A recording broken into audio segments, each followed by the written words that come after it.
Bonjour à tous et bienvenue sur le plateau de l'interview à la une, la nouvelle émission de la rédaction de Nice Matin en partenariat avec Radio Émotion. Une émission à voir et à revoir sur les sites internet de Radio Émotion et Nice Matin et également sur nos réseaux sociaux. Pour cette deuxième émission de l'interview à la une, nous recevons aujourd'hui Gilles Dutot, le président de la Chambre de métier et de l'artisanat des Alpes-Maritimes. Bonjour Gilles Dutot. Bonjour. Alors on va commencer par l'actualité de la semaine qui tourne beaucoup autour des retraites. Elisabeth Borne a présenté mardi le détail de la réforme. Est-ce qu'elle vous semble cohérente, notamment pour les professions que vous représentez ?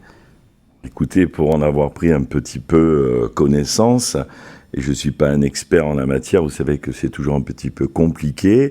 Ce qu'il en ressort, c'est que vous avez des métiers quand même où, quand on en arrive à 60 ans, il y a quand même vraiment une grosse fatigue. Donc, ce que l'on sait, c'est que de toute façon, pour payer la retraite des personnes qui vont y arriver, il faudra travailler plus. On le sait, c'est un constat. Donc, on va se relever les manches et puis on travaillera plus. Vous êtes en permanence au contact des artisans. Ils sont dans quel état d'esprit par rapport à cette réforme ? Il y a de la préoccupation parce que je parlais avec un artisan maçon, il me disait, tu sais, moi je travaille depuis l'âge de 16 ans. Alors on a vu après, il y a des choses techniques. On voit qu'elle ne sera pas à 62 ou 65 pour tout le monde, mais il me disait, tu te rends compte, moi je porte des sacs de ciment depuis l'âge de 16 ans, j'ai mal au dos, je suis usé, si on me demande encore de travailler un an ou deux, je suis fatigué. Donc je pense qu'il faut étudier vraiment chaque profession. Il y a des professions qui attendent, disons, physiquement, qui sont plus touchées que d'autres. Et peut-être que celle-là, au cas par cas, il faudra... Et ça pourra peut-être évoluer aussi lors des moi, je des pense, débats, parce que là, voilà, on est sur le dossier, on en parle de plus en plus. Je pense que ça va évoluer. Et puis, ils vont prendre en considération, justement, des métiers où il y a le physique est quand même impacté. Et la pénibilité. Les syndicats unis, ce n'était pas arrivé depuis 12 ans. Une première journée de mobilisation est prévue jeudi prochain. Est-ce que, de votre point de vue, cette mobilisation pourrait prendre de l'ampleur ? Écoutez, on va voir déjà jeudi, prendre de l'ampleur. De toute façon, vous savez, nous sommes l'artisanat, nous sommes des gens qui se tenons bien. Donc, j'imagine pas que cette mobilisation, elle puisse dérailler. C'est juste peut-être...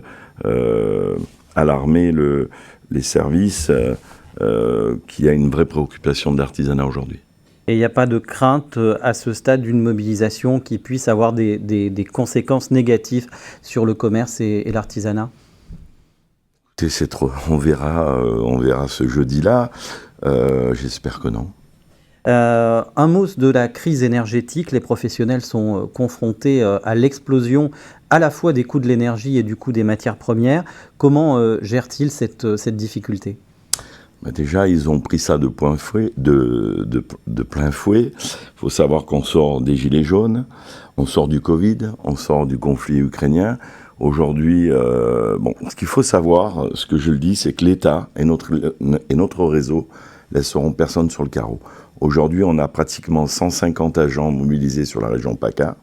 Chez nous, on a une référente, je peux d'ailleurs donner son nom, elle s'appelle Corinne Vierigua, avec une adresse mail, assistance 06cmar-paca.fr, un numéro de téléphone, 04 93 14 89 90, je le répète, 04 93 14 89 90.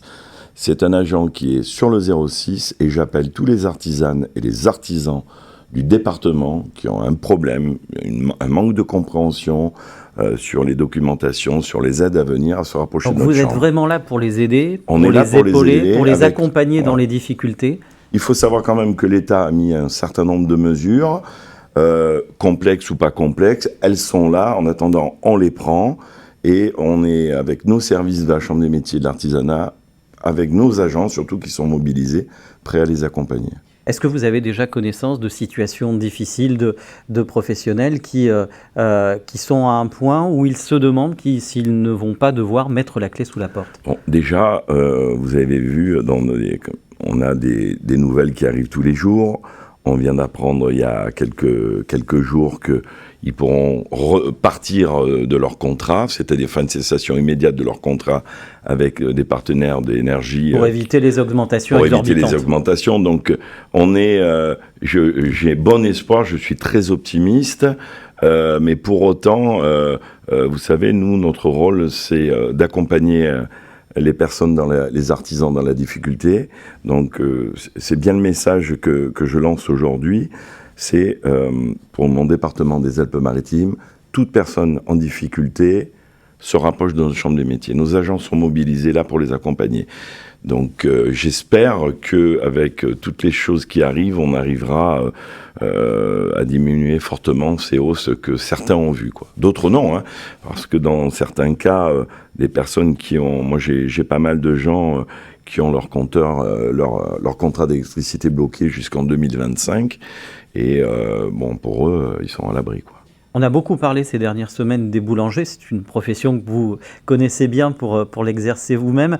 Est-ce qu'il y a d'autres secteurs d'activité qui sont particulièrement exposés à cette crise ? Absolument. Vous avez nos amis les verriers, hein, où nous avons tous les métiers du pressing. On a nos artisans bouchers, charcutiers. On a les restaurateurs. Tous ces métiers énergivores, bien sûr, sont consommateurs d'énergie et sont, comme tous les autres, impactés par cette hausse qui leur arrive. Alors, il y a une autre source d'inquiétude, c'est les prêts garantis par l'État. Même s'il y a eu des délais, il va falloir les rembourser. Comment les professionnels abordent cette échéance ? Écoutez, j'ai plutôt une bonne nouvelle là-dessus, parce que ça avait été aussi une de nos inquiétudes quand on nous disait que ils allaient nous faire un étalement de la dette, et on les remercie pour autant. Et ce qu'il y a, c'est qu'au niveau du PGE, ce qu'on me dit, c'est que on va encore étaler pour les personnes les plus en difficulté. Mais il faudra rembourser, évidemment. Oui, donc en tout cas, c'est pas une inquiétude. On étale. C'est pas une inquiétude à court terme. Non. Le contexte, on l'a vu. L'inquiétude, elle est que aujourd'hui, par rapport à la hausse de la matière première, par rapport à la hausse de l'énergie, ça fait des coûts supplémentaires, et nos artisanes et nos artisans ont un impact fortement sur leur trésorerie. Donc, à un moment donné, si vous n'avez pas d'argent en trésorerie, il y a des difficultés pour payer. C'est pour ça que la direction des finances me dit, dès que vous avez un artisan ou une artisane avec un souci de trésorerie, moi, je l'ai senti très préoccupé et très à l'écoute de nos artisans. C'est pour ça que je lance encore le message absolument de se rapprocher de notre chambre des métiers de l'artisanat. Alors, il y a le contexte qu'on vient d'évoquer. Néanmoins, plus de 6000 entreprises ont été créées dans les Alpes-Maritimes entre janvier et septembre 2022. Qu'est-ce que ça veut dire ? Comment vous l'interprétez ? Ça veut dire que le département du 06, il y a quand même une forte dynamique des artisans. Moi, je les pratique au quotidien, et c'est pas parce que c'est mon département, mais on a des gens formidables avec l'esprit d'entreprendre. Donc, malgré cette crise, vous le voyez, il y a 6000 créations depuis le 1er janvier, quoi. Alors la Chambre régionale a lancé une étude en ligne à la fin de l'été pour savoir un petit peu quel est l'état du secteur. Cette enquête, qu'est-ce qu'elle vous a appris ? Écoutez, ce que je veux dire, c'est que l'artisanat est vecteur d'emploi. On embauche partout, on embauche dans le bâtiment, on embauche dans les services, on embauche dans les métiers de bouche, la boulangerie, la boucherie, la restauration. Donc, une personne qui veut travailler... il n'y a aucun problème dans les métiers de l'artisanat aujourd'hui. Pour autant, il reste des problèmes de main-d'œuvre. Certains secteurs ont du mal à recruter. C'est encore le cas ? Toujours, mais là, après, à un moment donné, il faut aussi encourager les gens à travailler. Il faut peut-être aussi aujourd'hui... je sais que, pour parler d'un secteur que je connais bien, la boulangerie-pâtisserie, c'est vrai qu'on ne travaille plus comme on travaillait avant, c'est-à-dire de moins en moins de personnes travaillent la nuit. Certes, il y en a encore un petit peu. Donc je pense que de réaménager les entreprises pour que les personnes qui viennent y travailler se sentent bien, encouragera l'emploi aussi. Et sur ce point-là, des efforts sont faits par les artisans On sait que les candidats à un poste ont de plus en plus d'exigences. Est-ce que vous l'entendez? Est-ce que vous adaptez les conditions de travail, les conditions de rémunération? Absolument. Et c'est pas parce que je me targue d'avoir un département avec des personnes vraiment dynamiques. Je vous le dis, moi je rencontre tous les corps de métier et on a vraiment des gens au fait de tout ce qui peut se passer. Je vois des gens, moi je vais visiter des entreprises et franchement je suis très confiant pour l'emploi. Autre secteur et autre sujet très important pour votre activité, c'est l'apprentissage. Le gouvernement a lancé ces dernières années plusieurs dispositifs. Est-ce qu'ils portent leurs fruits et est-ce qu'on mise davantage aujourd'hui sur l'apprentissage? Absolument. Les aides qui ont été mises en place par l'État, on l'a vu, il y a eu vraiment un boom sur l'apprentissage. Nous, c'est 7 CFA quand même. C'est 7 CFA en région PACA. On a pratiquement, je dirais, on avait fait une étude, on a 90% de nos apprentis qui sortent, qui trouvent du travail dans tous les corps de métier.